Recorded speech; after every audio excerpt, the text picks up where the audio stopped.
Alright, guys, welcome. This is Fast Track Gains, and I'm here to help you accelerate your gains. This is the first episode of my second series, Hacking into the Ultimate Hypertrophy Code.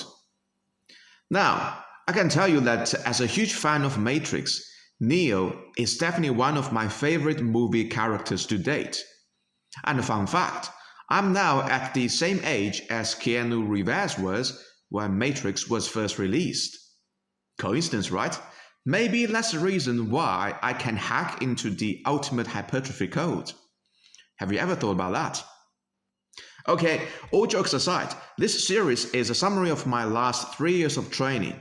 How did I manage to go from an average 30-year-old guy with minimum training experience, 25% body fat, a fat-free mass index of 19.2, to a super jacked dude with 16% body fat, a fat-free mass index of 25.3, which is even higher than the so-called genetic limit, in the span of 3 years.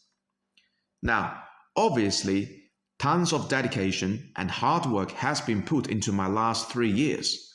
But as I go through my journey and share my experiences, I do hope that you can realize that the ultimate hypertrophy code is never made of pure hard work and dedication alone.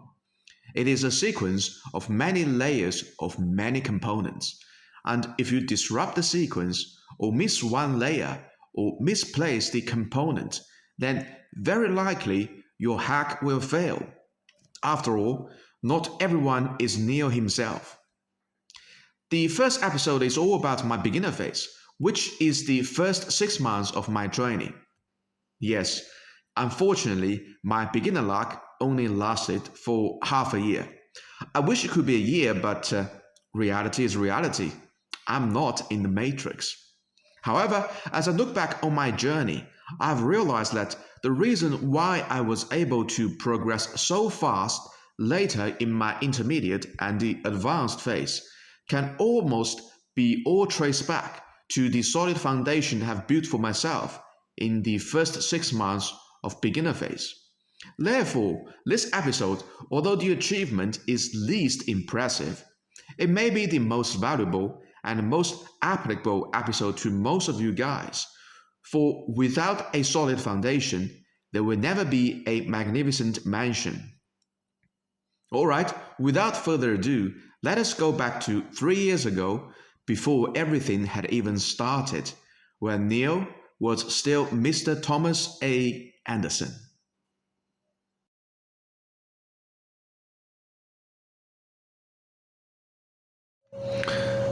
Yep, that's the old me. Very embarrassing, but that is the truth. This was me for a long period of my life. You're talking about a guy that is 170 centimeters, 74 kilos, at about 25% body fat. Those statistics are pretty stereotypical for an office boy at 30 years old. In fact, I was in even worse shape 9 years ago when I graduated from university.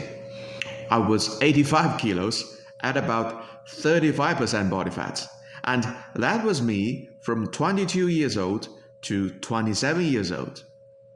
So, as you can see, I have little, if at all, favorable genetics.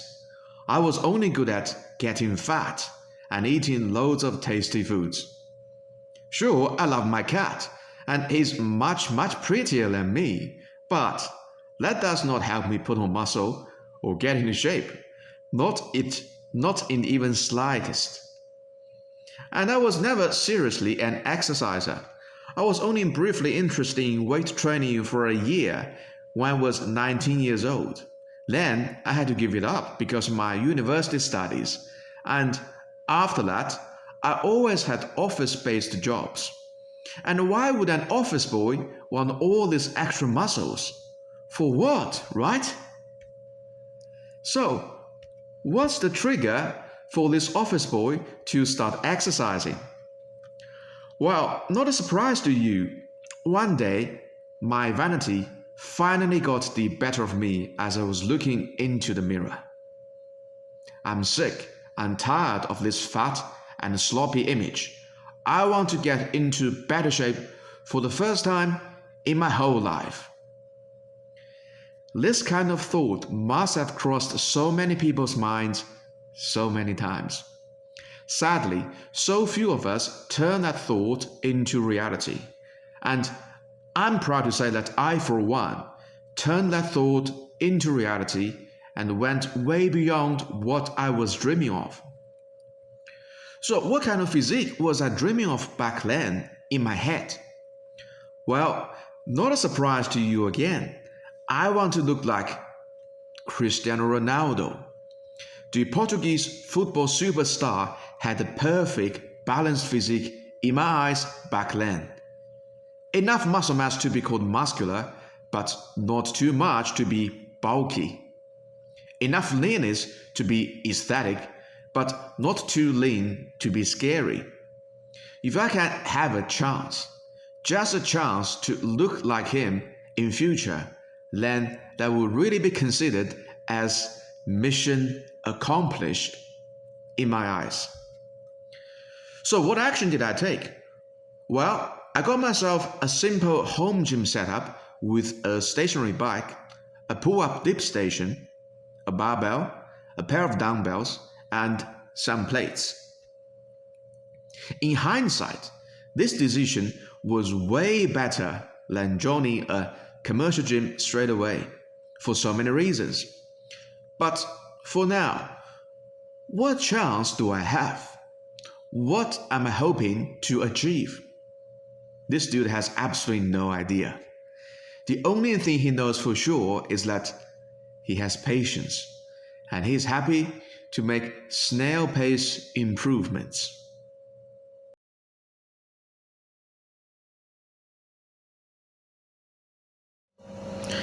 If you are expecting some glorious 90-day transformation like all other fitness professionals claim, then you're in for a huge disappointment. Because my first 90 days achievement is even worse than pathetic, judging by today's social media standards. Actually, I got myself injured on the same day when I bought the equipment. I strained my waist trying to lift a pair of 30-kilo dumbbells and could not sleep well for 2 weeks. Yeah, you do pay for your stupidity. And that was not enough. Then I twisted my left wrist doing easy bar reverse curls in December. And then my left wrist has never felt the same afterwards. Yeah, I haven't learned any lesson from my previous stupidity, obviously. As any dude nowadays, I started learning my fitness knowledge online, and by pure luck, I stumbled upon Athlete X at a very early stage and began gorging all the content provided by Jeff Cavalier. Nowadays, as a beginner, it is imperative for you to do your research, find a trustworthy enough knowledge source, and learn from this knowledge source for a good period of time. Because beginner phase is your most vulnerable phase. It is also the phase where you need the most help, as you have virtually zero fitness knowledge. And if you can't follow a trustworthy source, you will be overwhelmed by the endless charlatans making the most ridiculous claims, or stuck in the trap of this paralysis by analysis because of the information overload. And I still maintain to this day that if there's only one fitness channel you should follow as a beginner guidance, it will be Athlete X.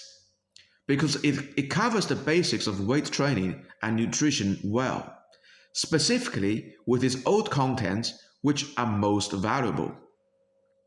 Without Jeff Cavalier, I wouldn't be able to build my foundation this fast and this solid. And that's why I'm forever grateful to him. Even now, I have built my own entire system, and it is very different to Athlete X. Even now, I'm in a much more advanced stage after 3 years of training, and I disagree with him on a lot of things. Still, I'm forever grateful to him. Okay, back to my training. I continued exercising, despite having two stupid injuries, lifting weights and riding bike, and noticed that I really haven't changed that much in the first 3 months. I was a little slimmer and a little stronger than before, but there were no obvious muscle growth signs. So, as I said before, my first 90-day transformation was just pathetic. Luckily, I have patience, and I still take this little progress still as achievement. Now, all of this in hindsight was plain as a day. Your body will always try to increase its neuromuscular efficiency before even thinking about putting on more muscle tissue to fend off the weights, as the former is much more efficient than the latter to get you stronger, particularly at the beginner phase. And your body, as a surviving machine, will always choose the most efficient way. So, as a beginner, for the first 3 months of your beginner training, you really should not expect that much of muscle growth, because the bulk of your training results will be reflected in your increased neuromuscular efficiency, which makes you stronger, but not reflected so much in your increased muscle size, which makes you bigger, and that's the thing you really want. For that to happen, you have to wait a bit longer. That is why I've never fond of this idea of 12-week challenge, because 12 weeks for any true beginner is really not enough time to see the signs of muscle growth. Sure, you can lose quite some water and even some body fat during 12-week challenges, but for anyone who wants to grow muscle, your patience really has to last much longer than merely 12 weeks.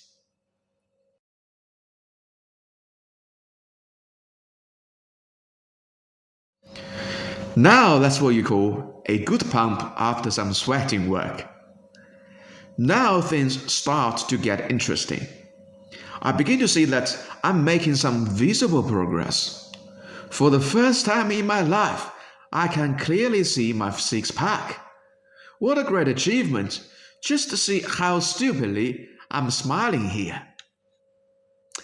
I still keep learning fitness knowledge from Athlete X, and by pure luck again, I come across Dr. Stan Ekberg's YouTube channel, which opened the gate for me to start learning the basics of nutrition. Now I'm really fired up because a physique I could only have in my dreams is beginning to seem possible. Remember, this is only 1 month after the 3-month mark.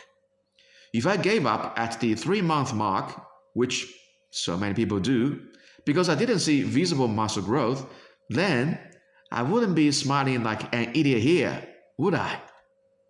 Point being, patience is really a virtue.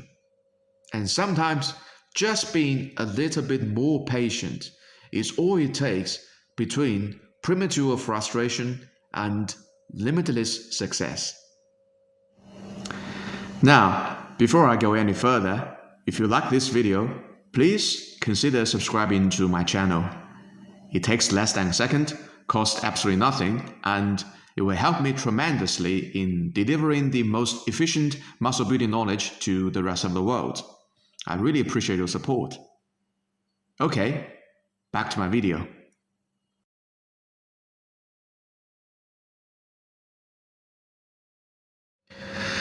Never in my whole life would I think I could look somewhat sexy.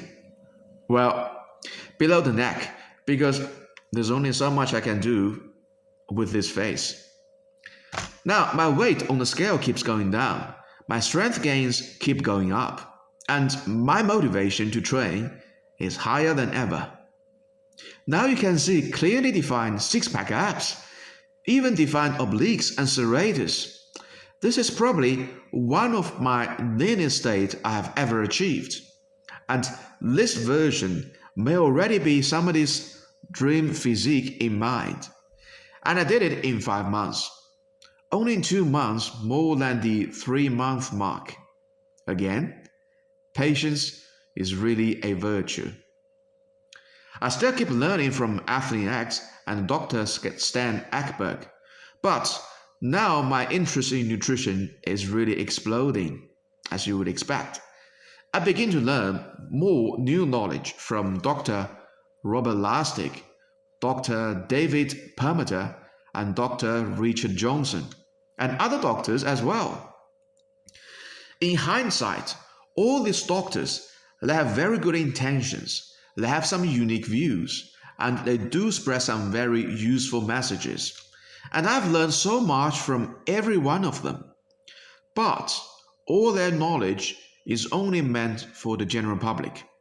Enough for you to know the nutrition basics to be not so fat and unhealthy. But if you think you can advance your muscle growth by relying on their knowledge, then you will fail miserably.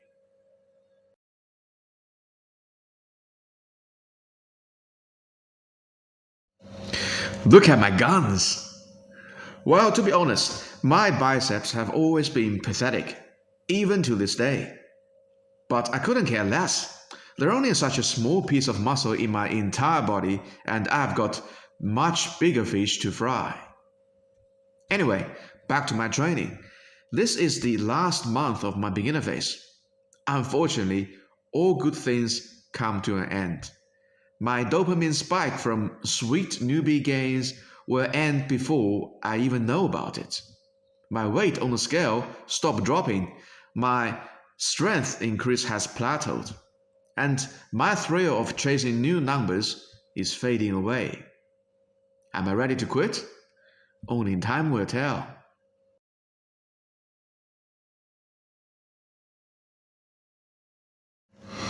As the beginner phase is the first stage for anyone, I think a proper summary is in order.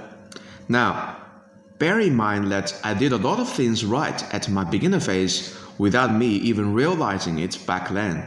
But in hindsight, those choices were so influential in my later phases. So please pay attention to this summary because you may benefit a great deal from it. August 2021. That's my starting point. I started with a body weight of 74 kilos at about 25% body fat with a fat-free mass index of 19.2. As I said, that's the standard average Joe genetics. March 2022. That is my finishing point of my beginner phase. I finished with a body weight of 65 kilos, 8.8% body fat, with a fat-free mass index of 20.51.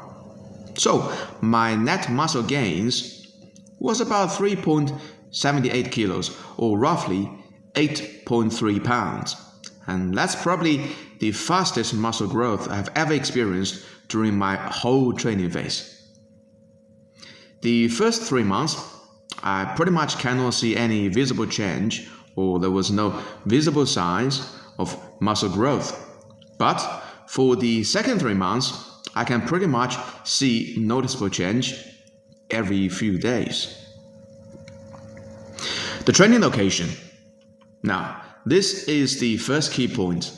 I train in my own home gym.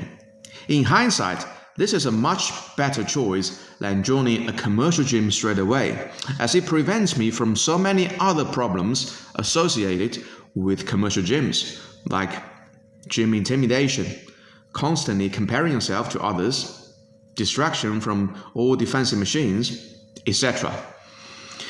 If you can't accommodate a home gym because of your own circumstances and you have to start from a commercial gym, I totally get it. But if you can, trust me, a home gym is a much better choice for a beginner. Weight training equipment. This is the second key point. My training at my beginner phase was exclusively bodyweight and free weight based. And as I've mentioned in my previous episode, free weights versus cables versus machines, beginner hypertrophy. As a beginner, you should train almost exclusively with free weights, as only free weights can help you build a real foundation. Training focus. This is the third key point. Most people will default to bench press and bicep curls during their beginner phase because these two exercises are the staples of bodybuilding, and also because Arnold Schwarzenegger was most famous for doing these two exercises.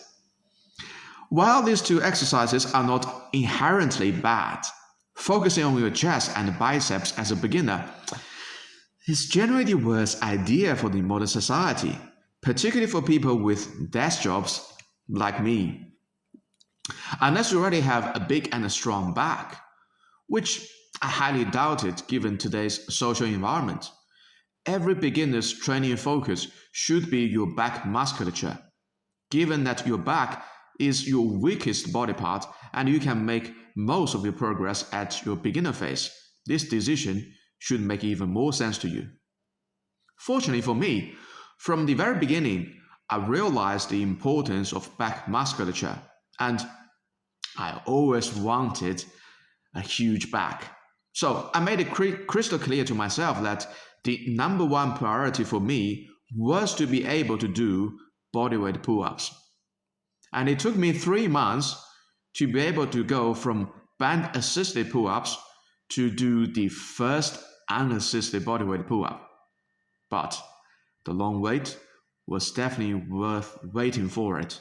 And it was probably one of the most correct choices I've ever made for myself during my beginner phase training. Other main exercises and training frequency. Apart from back training, I was not leaving other muscles behind. The traditional barbell deadlift was my main reference for strength progress, although unfortunately I top out very early at 120 kilos.